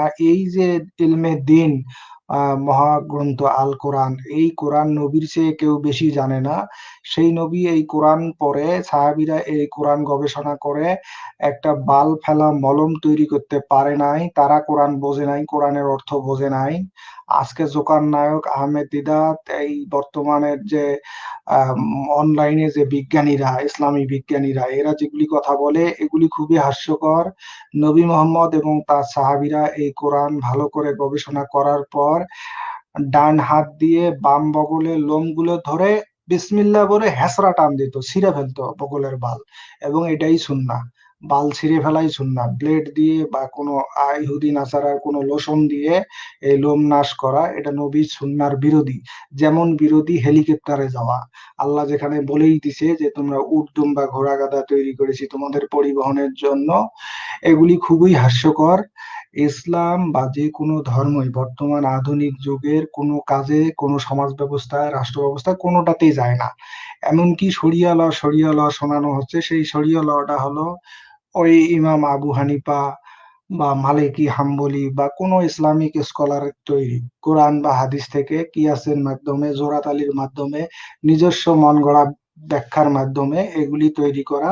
সেই মধ্যযুগের মানুষের তৈরি আইনগুলোকে আল্লাহর আইন বলে আধুনিক যুগের চিন্তা ভাবনাকে থামিয়ে দিতে যাচ্ছে। মানে জল খাচ্ছে, ঘোলা করে খাচ্ছে। এখন আমার আর তেমন বলার কিছু নাই। এখানে রবিন হুড ইনি পরিশেষে যুক্ত হয়েছেন। আচ্ছা রবিন হুড, আপনাকে আমি যুক্ত করতেছি। ইসলাম এই যুগে কেন অচল, এই ব্যাপারে আপনার কোনো মন্তব্য থাকলে করেন, আপনার কোনো প্রশ্ন। দরবেশ ভাই, রবিনহুডের আগে এমন আমি ভাই, আপনি একটু কথা বলতে চাই। এমন ভাই, এক এমন ভাই, মিনিট, রবিনহুড আপনি কথা বলবেন, আমি দরবেশ মোল্লাকে একটা জিনিস জানাচ্ছি, আপনার সাথে এড করতেছি। এই যে নবী মোহাম্মদ বন জঙ্গলে গিয়ে যে টয়লেট করতো, বুঝছেন, টয়লেট করার পরে 3টা পাথর দিয়ে পাছা মাছতো, পাছা ঘষতো, মানে পাছা পরিষ্কার করতো। এখন যদি ভাই আমি যদি খাঁটি মুমিন হই, মুসলমান হয়ে থাকি, আর আমি পাত্র পাবো থেকে ইংল্যান্ড, এখন আমি পাত্র দিয়ে যদি আমার পাছা মাজি, বুঝছেন, পাছা পরিষ্কার করি, এই পাত্রকে যদি আমি টয়লেটে ফ্লাশ করি, তা আমার টয়লেট তো ব্লক হয়ে যাবে। আর যদি আমি হসপিটালে যাই, হ্যাঁ, তাইলে তো রক্তাক্ত হয়ে যাবে। হসপিটালের ডাক্তাররা বলবে, ইমার্জেন্সিতে দেখে বলবে এইটা কোনো হিজড়া টিজড়া নাকি, এটা দেখি পিরিয়ড হচ্ছে, রক্ত বের হচ্ছে। সুতরাং এই এই যে নবী মুহাম্মদের এই যে 3টা পাত্র দিয়ে পাছা পরিষ্কার করার বিধান, এইটাও তো আজকের যুগে অচল, কোনো মুসলমানরা এটা মানে না। ধন্যবাদ। আমি এমন ভাই একটু কথা ছিল, এমন ভাই। আচ্ছা রবিন হুড, আপনি বলেন, আপনার কোনো বক্তব্য থাকলে বলেন। না, আমি তো এমন ভাইয়ের সাথে একটু কথা বলতে চাইতেছি আর কি। আমান আমান ভাই তো এখানে আছে, আপনি বলেন। এক মিনিট, এক মিনিট, এমন ভাই, ওই যে আপনি যে কিছুক্ষণ আগে একটা পেজে আছিলেন, ওই যে ভারত বাগের কাহিনী, হ্যাঁ, ওইটার মধ্যে আপনার কথাগুলো শুনছিলাম, খুব ভালো লাগছিল। তো ভাই আমি ওই ভিডিওটা একটু দেখতে চাই।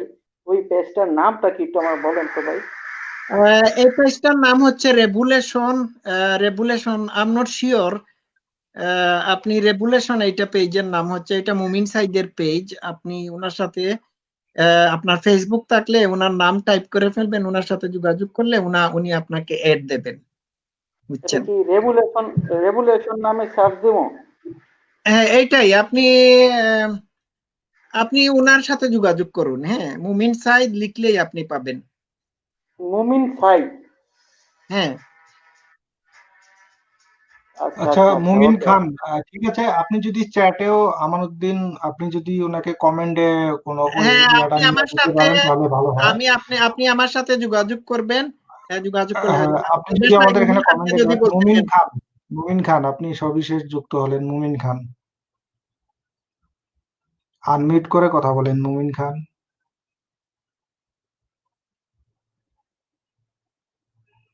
মুমিন খান, আনমিউট করে কথা বলেন। আচ্ছা, সবাইকে অসংখ্য ধন্যবাদ আমাদের সাথে থাকার জন্য। সবাই ভালো থাকবেন, এবং আমাদের এই পেজটা লাইক ফলো দিয়ে রাখবেন। আমরা যে কোনো সময় লাইভ করলে যেন আপনাদেরকে পাশে পাই। ধন্যবাদ সবাইকে।